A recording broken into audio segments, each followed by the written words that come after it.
శ్రీమాత్రే నమ. జయ గురు దత్తాత్రేయ నమ.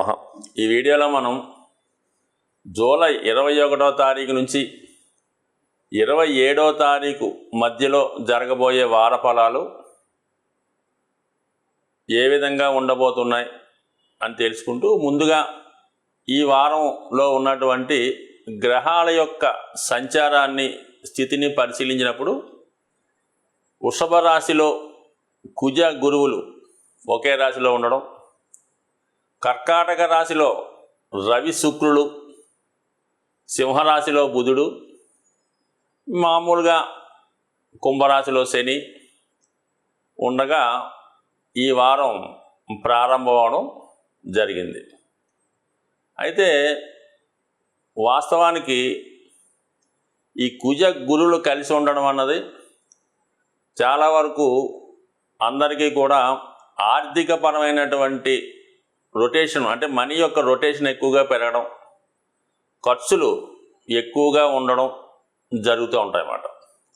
రవి శుక్రులు కలిసి ఉండడం ఏంటంటే ఒక విధంగా విశేషమైనటువంటి ధన వ్యయం, విలాసాల కొరకు, లగ్జరీ కొరకు ఖర్చు అవ్వడం జరుగుతూ ఉంటుంది.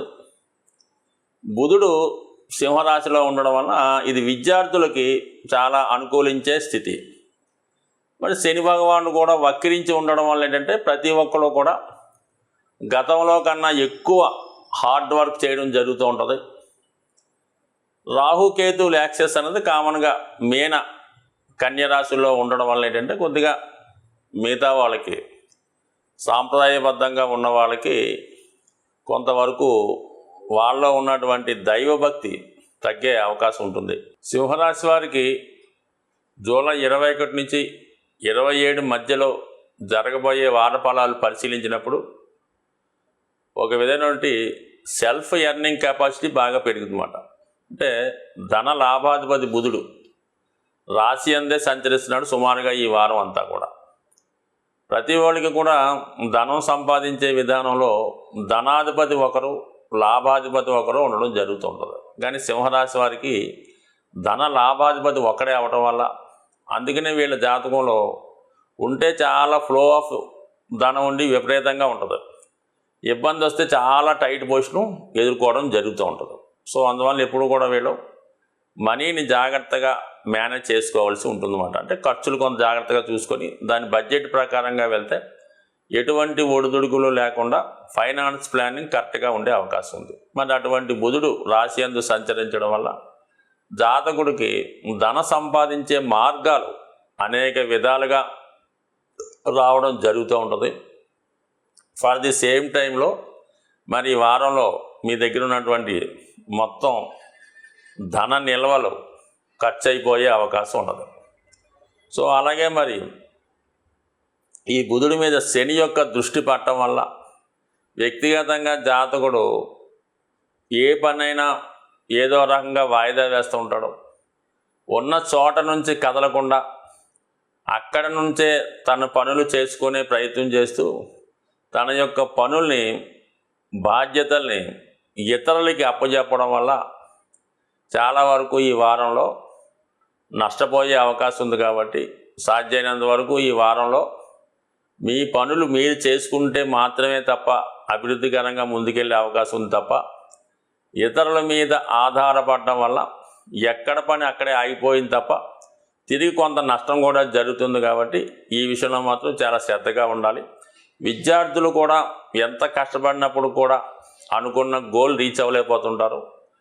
వాళ్ళలో ఉన్నటువంటి ఓవర్ కాన్ఫిడెన్స్ కూడా కొంతవరకు దీనికి కారణం అవుతుంటుంది. కాబట్టి కంపల్సరీగా విద్యార్థులు, ముఖ్యంగా ఏదన్నా పోటీ పరీక్షకో, కాంపిటేటివ్ ఎగ్జామ్స్కో ప్రిపేర్ అవుతున్న వాళ్ళు ఖచ్చితంగా మీ యొక్క కాన్ఫిడెన్స్ని పక్కన పెట్టి కష్టపడి చదివితే తప్ప విజయ అవకాశాలు చాలా వరకు సన్నగిల్లే అవకాశం ఉంది. బికాజ్ సాటర్న్ యొక్క దృష్టి వల్ల అది జాగ్రత్త పడటం మంచిది. ఇక మిగతా విషయాలు పరిశీలిస్తే దశమ స్థానంలో గురుగ్రహ సంచారం కొంతవరకు మీకు కుజుడితో కలిసి ఉండడం వల్ల ఉద్యోగంలో ఎక్కువగా ఒత్తిడి ఏర్పడే అవకాశం ఉంటుంది. చేస్తున్నటువంటి పని మీద శ్రద్ధ తగ్గి ప్రస్తుతం చేస్తున్న దానిని విడిచిపెట్టి వేరే విధంగా సంపాదించే ప్రయత్నం చేసే ఆలోచన కూడా ఉండే అవకాశం ఉంది. అంటే సాధారణంగా ఈ రాశి వారికి స్వతంత్రంగా సంపాదించే ఇష్టం ఎక్కువగా ఉంటుంది.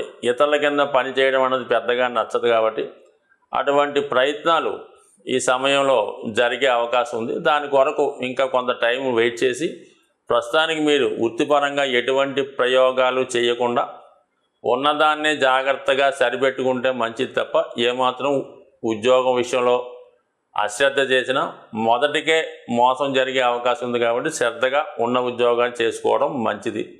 సో ఏదైనప్పుడు కూడా జాతకుడి మీద కొన్ని బాధ్యతలు పెరగడం జరిగింది. వ్యాపారస్తులైతే ఖచ్చితంగా మరి ఆ వ్యాపారం నడిచేదానికి కొంత తప్పనిసరి పరిస్థితుల్లో పెట్టుబడి పెట్టవలసి వస్తుంది. అంటే మళ్ళీ బయట నుంచి ధనం తెచ్చి మళ్ళీ దాన్ని రన్ చేసే ప్రయత్నం చేయవలసి ఉంటుంది. అలాగే దానికి కొన్ని అదనపు హంగులు సౌకర్యాలు కూడా ఏర్పరచవలసి ఉంటుంది. అంటే మొత్తం ఎవరైతే వ్యాపార సంస్థలో ఉన్నారో వాళ్ళు ఖచ్చితంగా వాళ్ళ యొక్క జీతాల కొరకు, ఆఫీసుని ఆధునీకరించడం కొరకు, వాహనం కొరకు మొత్తం మీద కొంత డబ్బు ఇన్వెస్ట్ చేసి పెట్టవలసి ఉంటుంది. రవి కూడా ఉండడం వల్ల ఏంటంటే కొంతవరకు గవర్నమెంట్కి చెల్లించవలసినటువంటి ట్యాక్సులు, పన్నులు వగైరాలు చెల్లించడంలో కూడా ఇబ్బంది పడవలసి ఉంటుంది.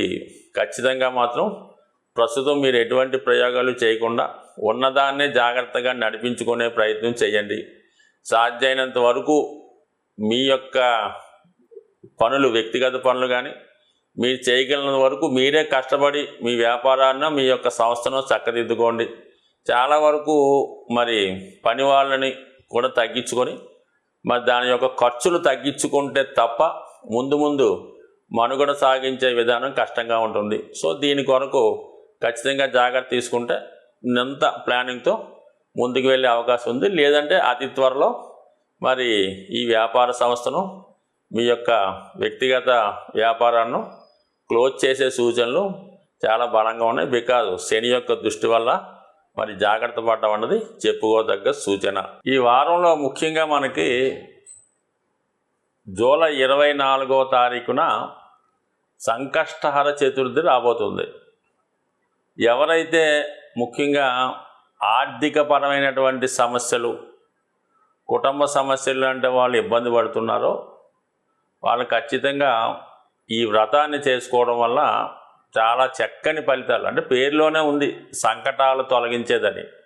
సో ఆ కారణం వల్ల ఏంటంటే మీరు స్వయంగా చేసుకోలేని వారు కామన్గా మీ ప్రాంతంలో ఉన్నటువంటి విఘ్నేశ్వర ఆలయాన్ని దర్శించి, కామన్గా ప్రతి విఘ్నేశ్వర టెంపుల్లో కూడా ఆ రోజు ఉదయం పూట గణపతి హోమాన్ని, సాయంకాలం పూట గణపతికి అభిషేకాన్ని ప్రదోష వేళలో చేయడం జరుగుతూ ఉంటుంది. సో అది మీరు అందులో ఖచ్చితంగా వీలైతే రెండిట్లో పాల్గొనడం, లేని పక్షంలో సాయంకాలం దాకా ఉపవాసంలాగా లైట్ ఫుడ్ తీసుకొని ఉంటూ ఆ రోజు అభిషేకంలో పాల్గొని దాని తర్వాత భోజనం చేయడం వల్ల ఆ రోజు గణపతి అష్టోత్తరం కానీ, సంకటనాశన గణేశ స్తోత్రం కానీ, లేదంటే కేవలం వినాయకుడు నామాన్ని కానీ మీరు తలుచుకోవడం వల్ల, విధి విధానంగా ఆ రోజు ఉండడం వల్ల కంపల్సరీగా ఈవెన్ ఏలినాటి శని ప్రభావం కూడా ఈ సంకష్టహార చతుర్థి రోజు చేసుకోవడం వల్ల 100% రావడం జరుగుతుంది. ఎందుకంటే వినాయకుడు ప్రథమ పూజితుడు. విఘ్నేశ్వరుడు పూజించిన తర్వాత ఏ దైవాన్నైనా పూజించాలి. మరి మధ్యకాలంలో మనం ఏదైనా ఈ ఏలినాటి శని, అష్టమ శని పడుతున్న వాళ్ళు డైరెక్ట్గా శివాలయంలో ఉన్నటువంటి మరి శని భగవానుడికి తైలాభిషేకం అది చేయించడం జరుగుతూ ఉంటుంది. దాని తర్వాత శివుడికి కూడా అభిషేకం చేస్తూ ఉంటారు.